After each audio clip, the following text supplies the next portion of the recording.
ರಾಷ್ಟ್ರೀಯ ಸ್ವಯಂ ಸೇವಕ ಸಂಘದ ಸ್ವಯಂ ಸೇವಕರು ಆಗಿರುವಂಥ ಈಶ್ವರಪ್ಪ ಮತ್ತು ಆ ಕುಟುಂಬದ ಎಲ್ಲ ಆತ್ಮೀಯ ಬಂಧುಗಳ ಒಂದು ಕೋರಿಕೆ ಮೇಲೆ ಈಶ್ವರಪ್ಪನ 70ನೇ ಜನ್ಮದಿನದ ಆಚರಣೆ ನಡೀತಾ ಇದೆ.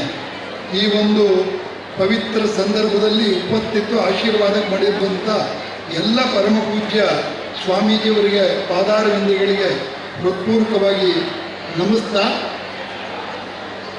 ಮತ್ತು ಇವತ್ತಿನ ಕೇಂದ್ರ ವ್ಯಕ್ತಿಯಾಗಿರುವಂಥ ನಮ್ಮೆಲ್ಲ ಆತ್ಮೀಯರಾದಂಥ ಶ್ರೀಯುತ ಈಶ್ವರಪ್ಪನವರೇ ಮತ್ತು ಕುಟುಂಬದ ಎಲ್ಲ ಬಂಧು ಭಗಿನಿಯರೇ, ಇಲ್ಲಿ ಬಂದಿರುವಂಥ ಎಲ್ಲ ಆತ್ಮೀಯ ಬಂಧು ಭಗಿನಿಯರೇ, ನಮ್ಮ ಸಮಾಜದಲ್ಲಿ ಒಂದು ವಿಶೇಷವಾದ ಪರಂಪರೆ ಮೊದಲಿಂದನೂ ಬರ್ತಾ ಇದೆ. ಯಾವುದೇ ಮಂಗಳ ಸಮಾರಂಭ ನಡೆದಾಗಲೂ ಕೂಡ ಪ್ರತಿ ವ್ಯಕ್ತಿ ಪ್ರತಿ ಮನೆಯಲ್ಲೂ ಕೂಡ ದೇವರನ್ನು, ಗುರುಗಳನ್ನು, ಸಮಾಜವನ್ನು, ಬಂಧುಗಳನ್ನು, ಅತಿಥಿಗಳನ್ನು ಕರೆದು ಸತ್ಕಾರ ಮಾಡುವುದು ಸಮಾಜಕ್ಕೆ, ದೇವರಿಗೆ ಮತ್ತು ಗುರುಗಳಿಗೆ ನಮ್ಮ ಯಥಾನುಶಕ್ತಿ ಭಕ್ತಿಪೂರ್ವಕವಾಗಿ ಕೃತಜ್ಞತಾಪೂರ್ವಕವಾಗಿ ಒಂದು ನಿಧಿಯನ್ನು, ಫಲತಾಂಬವನ್ನು ಕೊಡೋದು ಲಾಗಾಯಿತಿ ಇರುವಂಥ ಪದ್ಧತಿ. ಇದನ್ನು RSS ಬಂದ ಮೇಲೋ ಯಾವುದೋ ಮಠ ಮಂದಿರ ಶುರುವಾದ ಮೇಲೆ ಆಗಿರುವಂಥದ್ದಲ್ಲ. ಭಾರತ ಯಾವಾಗ ಉದಯ ಆಯಿತೋ ಅವಾಗಿಂದನೂ ಇದೆ. ಯಾಕೆ ನಮ್ಮಲ್ಲಿ 3 ವಿಶೇಷವಾದ ಋಣವನ್ನು ಹೇಳ್ತಾರೆ. ವ್ಯಕ್ತಿ ಹುಟ್ಟಿದ ತಕ್ಷಣ ಅವನಿಗೆ ದೇವರ ಋಣ ಬರುತ್ತೆ. ಯಾಕೆಂದರೆ ದೇವರು ಇಲ್ಲದೆ ನಮ್ಮ ಅಸ್ತಿತ್ವ ಇಲ್ಲ ಅನ್ನೋದು ನಮ್ಮೆಲ್ಲರ ದೃಢವಾದ ವೈಜ್ಞಾನಿಕ ನಂಬಿಕೆ. ಹಾಗಾಗಿ ಎಲ್ಲ ಸಮಯದಲ್ಲೂ ನಾವು ಎಲ್ಲಿಂದ ಬಂದಿದ್ದೀವೋ ಆ ಮೂಲವನ್ನು ಸ್ಮರಣೆ ಮಾಡಿಕೊಡುತ್ತಾ ಎಲ್ಲ ಸಂದರ್ಭದಲ್ಲೂ ನೋವು ನಲಿವು ಎರಡೂ ಸಂದರ್ಭದಲ್ಲಿ ಭಗವಂತನ, ನಮ್ಮ ಕುಲದೇವರನ್ನ, ದೇವರನ್ನ ಸ್ಮರಣೆ ಮಾಡಿಕೊಳ್ಳೋದು ನಮ್ಮ ಭಾರತೀಯ ಪರಂಪರೆಯ ಪದ್ಧತಿ. ದೇವಋಣವನ್ನು ಎಲ್ಲರೂ ಕೂಡ ಇಟ್ಕೊಂಡು ಅದಕ್ಕೆ ತಕ್ಕಂತೆ ಬಾಳಬೇಕು. ಅದನ್ನೇನು ತೀರ್ಸಕ್ಕೆ ಬರೋದಿಲ್ಲ, ಅದಕ್ಕೆ ಕೃತಜ್ಞ ಮಾಡಿ ಬಾಳಬೇಕು. ಎರಡನೇದು ಪಿತೃಋಣ. ಮಾತಾ ಪಿತೃಗಳ ಋಣವನ್ನು ಯತಿಗಳು ಕೂಡ ಪೂರ್ಣ ತೀರ್ಸೋಕ್ಕಾಗೋದಿಲ್ಲ. ಹಾಗಿದೆ ಅನೇಕ ಯತಿಗಳು ಸನ್ಯಾಸ ತಗೊಂಡ ನಂತರವೂ ಕೂಡ ತಾಯಿಯ ಸೇವೆಯನ್ನು ಮಾಡಿರೋದಿದೆ. ಪರಮ ಪೂಜ್ಯ ಶಂಕರಾಚಾರ್ಯರು ಕೂಡ ತಮ್ಮ ತಾಯಿಯ ಆಶ್ವಾಸನೆ ಕೊಟ್ಟಿದ್ದರು, ನಿನ್ನ ಅಂತ್ಯಕ್ರಿಯೆ ನಾನು ಮಾಡ್ತೀನಿ ಅಂತ. ಇದು ನಮ್ಮ ಪರಂಪರೆ. ಮಾತೃಋಣ ಪಿತೃಋಣನ ಯಾರು ಅಡ್ತುರ್ಬಾಗಿ ತೀರ್ಸೋಕ್ಕಾಗಲ್ಲ. ಮೂರನೇದು ಋಷಿ ಋಣ. ಋಷಿ ಋಣ ಅನ್ನೋದು ಸಾಧು ಸಂತರು ಸೇರಿಕೊಂಡ್ರು, ಸಮಾಜವೂ ಸೇರಿಕೊಡ್ತು, ಎರಡೂ ಸೇರಿ ಋಷಿ ಋಣ. ಈ ಮೂರನ್ನು ತೀರುತ್ತಾ ಬದುಕಬೇಕು. ಕಾರಣ ಇಷ್ಟೇ, ಇದು 3ರಿಂದ ಪ್ರತಿ ವ್ಯಕ್ತಿಯ ವಿಕಾಸ ಆಗುತ್ತೆ, ಪ್ರತಿ ಕುಟುಂಬದ ವಿಕಾಸ ಆಗುತ್ತೆ, ಪ್ರತಿ ವ್ಯವಸ್ಥೆ ಸಮಾಜ ವಿಕಾಸ ಆಗೋದು ಈ 3ರಿಂದ. ಹಾಗೆ ಇದರಿಂದಲೇ ನಾವೆಲ್ಲ ತಗೊಂಡಿರೋದು. ನನ್ನ ಸಂಪಾದನೆ ಇದು ನಂದು ಮಾತ್ರ ಅಲ್ಲ, ಸಮಾಜದ ಋಷಿಮುನಿಗಳ, ಭಗವಂತ ತಂದೆ ತಾಯಿಗಳ, ದೇವರ ಕೃಪೆಯಿಂದ ಬಂದಿರುವಂಥ ಆ ಭಾವ. ಹಾಗಾಗಿ ಮತ್ತೊಮ್ಮೆ ಕೆರೆಯ ನೀರನ್ನು ಕೆರೆಗೆ ಚೆಲ್ಲಿ ವರವ ಪಡೆದವರಂತೆ ಕಾಣಿರೋ ತ್ವದೀಯ ವಸ್ತು ತುಭ್ಯಮೇವ ಸಂಪ್ರದತೆ ಅನ್ನೋ ಭಾವದಲ್ಲಿ ಸಮಾಜಕ್ಕೆ ಕೊಡುವ ಪದ್ಧತಿ. ಮತ್ತು ಇದರಲ್ಲಿ ಎಷ್ಟು ಮಟ್ಟಿಗಿದೆ ಅಂತಂದರೆ, ಈ ಒಂದು 20 ವರ್ಷದಿಂದ ನಮ್ಮ ಶಿವಮೊಗ್ಗದ ಒಬ್ಬ ಕಾರ್ಯಕರ್ತರ ಮನೆ ಮದುವೆಗೆ 3 ದಿವಸ ಮೊದಲು ಕರೆದಿದ್ದರು. ಹೋಗಿದ್ವಿ. ಹಿರಿಯರು ಕೃಷ್ಣಮೂರ್ತಿ ಅಂತ ನಮ್ಮ ಸಂಘದ ಹಿರಿಯರಿದ್ದರು. ಅವ್ರ ಮನೆಗೆ ಹೋದಾಗ ಮದುವೆಗೆ 4 ದಿವಸ ಮೊದಲನೇ ಕಾರ್ಯಕ್ರಮ. ಏನು ಕಾರ್ಯಕ್ರಮ ಅಂತಂದರೆ, ದಾಸಯ್ಯನ್ನ ಕೂರಿಸಿದ್ದಾರೆ ಪೀಠದ ಮೇಲೆ. ದಾಸಯ್ಯನಿಗೆ ಪಾದ ಪೂಜೆ ಮಾಡ್ತಾ ಇದ್ದಾರೆ.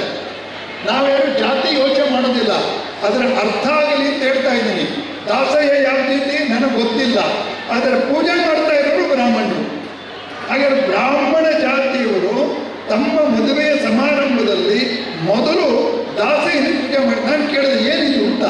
ಇಲ್ಲ, ನಮ್ಮ ಪುರಾತನ ಕಾಲದಲ್ಲಿ ನಮ್ಮ ಮನೆಯಲ್ಲಿ ಯಾವುದೇ ಮಂಗಳ ಸಮಾರಂಭ ನಡೆದರೂ ಕೂಡ ದಾಸಯ್ಯನಿಗೆ ಪೂಜೆ ಮಾಡಿ ಕಾಣಿಕೆ ಕೊಟ್ಟು ಅವನಿಗೆ ಊಟ ಹಾಕಿದ ಮೇಲೆ ನಮ್ಮ ಗಣಪತಿ ಪೂಜೆ ಶುರು ಹುಟ್ಟೋದು. ಅಂದರೆ ಎಂತೆಂಥ ಪರಂಪರೆ ನಮ್ಮ ದೇಶದಲ್ಲಿ ಬಂದಿದೆ ಅಂತ. ಅಂದರೆ ಒಂದು, ದೇವರು, ತಂದೆ ತಾಯಿಗಳು, ಋಷಿಮುನಿಗಳು ಸಮಾಜವನ್ನು ಸ್ಮರಣೆ ಮಾಡಿಕೊಂಡು ಕೃತಜ್ಞತೆಯಿಂದ ಬದುಕುವುದು, ಕೊಡುವುದು. ಎರಡನೇದು, ಇಡೀ ಸಮಾಜ ಒಂದು, ಯಾರೂ ಮೇಲೂ ಕೀಳಲ್ಲ, ಎಲ್ಲರೂ ಭಗವಂತನ ಅಂಶ ಅನ್ನುವಂಥದ್ದು ಇಟ್ಕೊಂಡು ಆಚರಣೆ ನಮ್ಗೆ ತಂದಿದ್ದಾರೆ. ಆ ನಿಟ್ಟಿನಲ್ಲಿ ರಾಷ್ಟ್ರೀಯ ಸ್ವಯಂ ಸೇವಕ ಸಂಘ ಸ್ವಯಂ ಸೇವಕರು ಕಳೆದ 100 ವರ್ಷಗಳಿಂದ ಇದೇನು ನಮ್ಮ ಭಾರತೀಯ ಪರಂಪರೆಯಲ್ಲಿ ಪದ್ಧತಿ ಬಂತು. ಅದನ್ನು ಇವತ್ತಿನ ರಾಷ್ಟ್ರದ ಇವತ್ತಿನ ವಾತಾವರಣಕ್ಕೆ ಪೂರಕವಾಗಿ ಬೆಳೆಸ್ಕೊಂಡು ಬಂದಿರುವಂಥ ಒಂದು ಪದ್ಧತಿಯೇ ಮಂಗಳ ನಿಧಿಯ ಸಮರ್ಪಣೆ. ಮಂಗಳ ನಿಧಿ ಅಂತಂದರೆ ತಾನು ದುಡಿದಿರೋದು ಎಲ್ಲವೂ ಕೂಡ ಇದು ಸಮಾಜದ ಕೃಪೆಯಿಂದ ಬಂದಿರೋದು ಅನ್ನುವಂಥ ಭಾವಗಳಲ್ಲಿ ಐ ಆಮ್ ಓನ್ಲಿ ಟ್ರಸ್ಟಿ ಅನ್ನೋ ಭಾವದಲ್ಲಿ ಸಮಾಜಕ್ಕೆ ಕೃತಜ್ಞತಾಪೂರ್ವಕವಾಗಿ ಒಂದು ನಿಧಿಯನ್ನು ಸಮರ್ಪಣೆ ಮಾಡ್ತಾರೆ. ಅದನ್ನು ಇವತ್ತು ಸನ್ಮಾನ್ಯ ಈಶ್ವರಪ್ಪನವರು ತಮ್ಮ 78ನೇ ವರ್ಷದ ಜನ್ಮದಿನದ ಈ ಸಂದರ್ಭದಲ್ಲಿ ಅತ್ಯಂತ ಕೃತಜ್ಞತೆಯಿಂದ ಅತ್ಯಂತ ಉತ್ತಮ ಭಾವಭಕ್ತಿಯಿಂದ ಅರ್ಪಣೆ ಮಾಡಿದ್ದಾರೆ. ಎಲ್ಲ ಸಾಧು ಸಂತರ ಸಮಕ್ಷಮದಲ್ಲಿ ಅವರೆಲ್ಲರ ಅನುಗ್ರಹ ಆಶೀರ್ವಾದದೊಂದಿಗೆ ಸಂಘ ಅದನ್ನು ಅತ್ಯಂತ ಗೌರವದಿಂದ ಸ್ವೀಕಾರ ಮಾಡಿದೆ. ಮತ್ತು ಈ ತಗೊಳ್ಳುವಂಥ ಹಣ RSS ಕೆಲಸಕ್ಕೆ ಬಳಸಲ್ಲ, ಬದಲಾಗಿ ಸಮಾಜದಲ್ಲಿ ಯಾರ ಮನೆಯಲ್ಲಿ ಮಂಗಳ ಸಮಾರಂಭಕ್ಕೆ ಅನಿವಾರ್ಯ ಇದೋ ಅದಕ್ಕೆ ಅದನ್ನು ವಿನಿಯೋಗಿಸುತ್ತೆ. ಅದರದ್ದೇ ಒಂದು ನಿಧಿ ಇಟ್ಟಿದೆ, ಸಂಘದ ಮಾಮೂಲಿ ಕೆಲಸಕ್ಕೆ ಬಳಸಲ್ಲ. ಆ ರೀತಿಯಾದ ಒಂದು ಶ್ರೇಷ್ಠ ಪರಂಪರೆಯ ಕಾರ್ಯಕ್ರಮ ಮಂಗಳ ನಿಧಿಯ ಸಮರ್ಪಣೆ. ಇನ್ನೆರಡನೇದಾಗಿ 70ನೇ ವರ್ಷದ ಜನ್ಮದಿನ ಆಚರಣೆ ಮಾಡ್ತಿದ್ದಾರೆ.